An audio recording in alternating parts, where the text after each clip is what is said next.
one of the things that really keeps you stuck in this relationship is not only the false hope, but it's also the euphoric recall. What we don't understand as outsiders is how powerful that trauma bond is, how deeply connected people are to people who are toxic or narcissistic. There's also lots of intermittent reinforcement. Narcissists and other emotionally immature people are really good at tugging our heartstrings and keeping us emotionally attached. So we continue to feel, despite leaving this person and maybe even divorcing them, this push-pull that keeps us emotionally trapped in the relationship.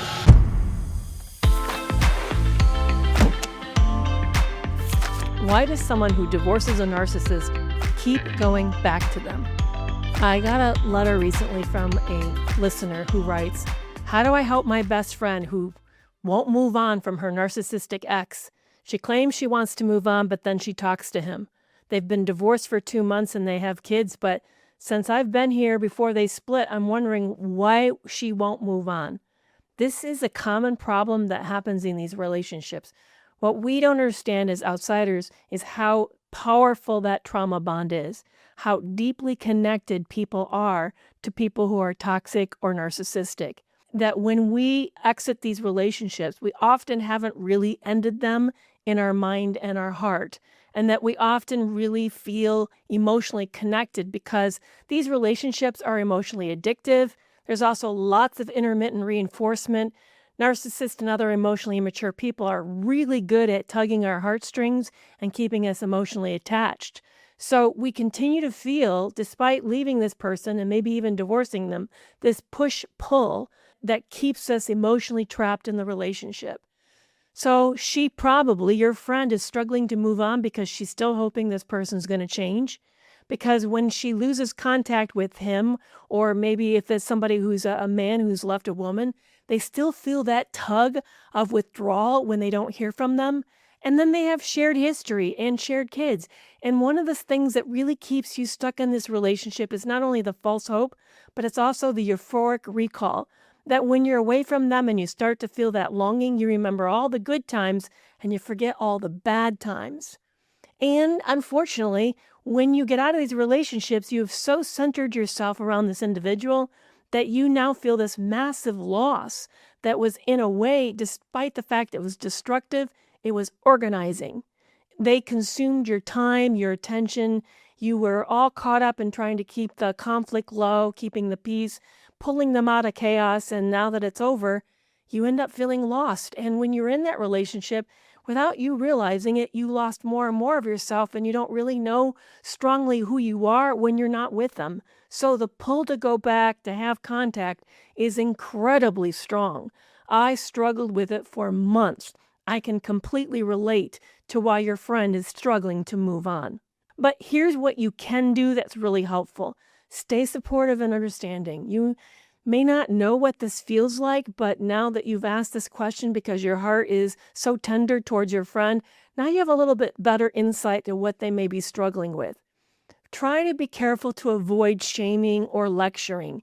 You might, when you have a moment, reflect the patterns you're seeing really gently. You might say, for example, "Hey, I've noticed that when you haven't heard from him in a while, that you start to reach out. Can you talk about what might be going on or how that's hard for you?" Or maybe you'll notice that, I noticed that he tends to come in and circle in with some kind of a sob story, and that really pulls you back to caretaking. Can you share what that feels like to hear that story and what kind of fears or concerns that raises for you? You might gently try to encourage healthier boundaries, but realize that this is something that you can enforce, and that until your friend's ready, she's not going to either. I understand that it's easy as a friend to burn out because you become your best friend's emotional processing center. It's hard to sit in that position of feeling helpless and yet knowing that you want to rescue them from something that's really awful. So try to the best that you can, listen without becoming a referee. Avoid attacking the ex constantly because this is only going to backfire and she's going to become defensive and protective of him. But focus instead on your friend's well-being. You might even want to say something like, "I care about you. And I notice every time that you reconnect with him, you seem really hurt afterwards." And of course, we all understand how kids complicate the situation because that makes contact unavoidable. because she has to, at some level, have co-parenting communication, which often becomes emotional entanglement. But eventually your friend's going to get the clarity that she needs, and it won't be because someone's convinced her, but rather because somebody supported her. Thank you so much for this really wonderful question. I deeply appreciate it. There have been 2 other questions that popped up that I want to kind of bundle in on this that I think was really great. Somebody asked, is there a location that someone can come see me? I'm not quite for sure how to interpret this. I don't know whether they're asking, do I provide in-person therapy or in-person coaching sessions, or whether they're wanting to know if I'm going to host another retreat. I'm iffy on the retreat. Maybe someday I will launch that if the right situations kind of align. That's something you can certainly watch out for. Yeah, I have done meetups before. Once in a while, I think about it if I'm traveling to a new area, but I don't these days provide one-on-one coaching. But I do appreciate the interest. If you're looking for support, there are several different ways that you can find it. One is, of course, this podcast, which the subsequent Substack that's attached to it. I don't know if how many of you are aware that I have a massive newsletter that goes out every Monday with lots of free educational advice, but also a paid portion as well. That's where the podcast extra actually sits. But I also have Reclaim You, which is a one-on-one AI-powered coaching app where you get my support. There's also the Toxic Free Relationship Club, which is a really great way to get live group support from me, as well as I have other books and resources. But thank you so much for asking. And let me know if you would be interested in an in-person retreat and what you'd like it to be about if I was to host that again. I have hosted them in the past, but I want to make sure that's something that people really need because it's costly, and that in itself makes it inhibitive for a lot of people. And I don't want to offer something that's out of reach for most people. And another question that came up that's kind of similar to the first is somebody wanted to know if they bought something like a course or joined the Toxic Free Relationship Club. They wondered what would show up on the credit card statement. What would show up? It says KerryMcAvoyPhD.com. That's what it says. Now, I understand that if you have a really savvy ex-partner who's toxic or a partner that you're trying to break free from, they could Google me and find out what my content is. So I'm aware that that's a touchy topic. I struggle with becoming more obscure because then people often say, well, I don't know what this charge is. And then they often will then dispute it because it seems weird as a weird name. So I'm aware that this is sensitive and that you're trying to cover your tracks when you have a controlling or coercive partner, when you're in the middle of a divorce, or there's lots of ongoing scrutiny in your life. And I understand the risk. You are able on some platforms to use other methods like PayPal and maybe even to get a personal credit card to be able to hide your trail so that your partner doesn't know what you're charging. But I do understand and respect the struggles that a lot of you are in. And I do make sure to uphold, to the degree that I can, all your confidentiality and try to keep things as discreet and secure as possible. So thank you so much for these great questions. And if you'd like me to answer your top question on air, please send an email to clients@KerryMcAvoyPhD.com. That's CLIENTS@KerryMcAvoyPhD.com.